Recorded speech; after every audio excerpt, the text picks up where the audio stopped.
அனைவருக்கும் இனிய மகளிர் தின நல்வாழ்த்துக்கள். இன்று நாம் கொண்டாடுவது வெறும் ஒரு தேதியை மட்டுமல்ல, ஒரு வலிமையை, ஒரு பொறுமையை, எல்லாவற்றிற்கும் மேலாக ஒரு மாபெரும் அன்பை. ஆம், இன்று சர்வதேச மகளிர் தினம். வேதாகமத்தில் ஒரு அழகான வசனம் உண்டு. குணசாலியான ஸ்திரீயை கண்டுபிடிப்பவன் யார்?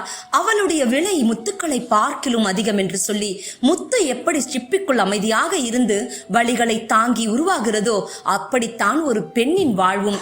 பெண்களே, உலகம் உங்களை எப்படி பார்க்கிறது என்பது முக்கியமல்ல, நீங்கள் உங்களை எப்படி பார்க்கிறீர்கள் என்பதே முக்கியம்.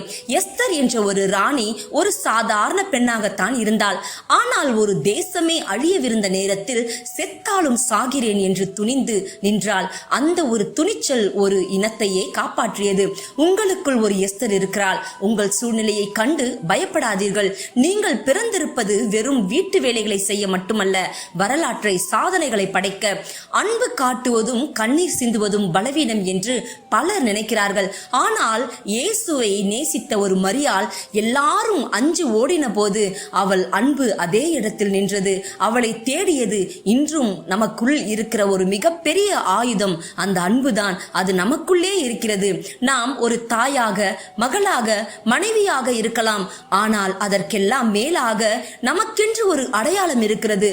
நமக்குள் இருக்கும் திறமையை தூசி தட்டி நாம் ஒரு ஓவியராகவோ, எழுத்தாளராகவோ, தொழில் முனைவோராகவோ மாற நினைத்தால் அதை இன்றே தொடங்குவோம். என்னால் முடியும் என்று நம்பினால் இந்த உலகம் நமக்கு வழிவிடும். பெண்களே, நீங்கள் இந்த உலகின் கண்கள். நீங்கள் பிரகாசித்தால் தான் உலகம் ஒளிரும். உங்களை நீங்கள் நேசியுங்கள். உங்களுக்காக நேரம் ஒதுக்குங்கள். உங்கள் வெற்றியை கொண்டாட யாருக்காகவும் காத்திருக்காதீர்கள். வேதம் சொல்லுகிறபடி, என்னை பலப்படுத்துகிற கிறிஸ்துவினாலே எல்லாவற்றையும் செய்ய எனக்கு பலன் உண்டு என்ற நம்பிக்கையோடு முன்னேறுங்கள். அனைவருக்கும் இனிய சர்வதேச மகளிர் தின நல்வாழ்த்துக்கள்.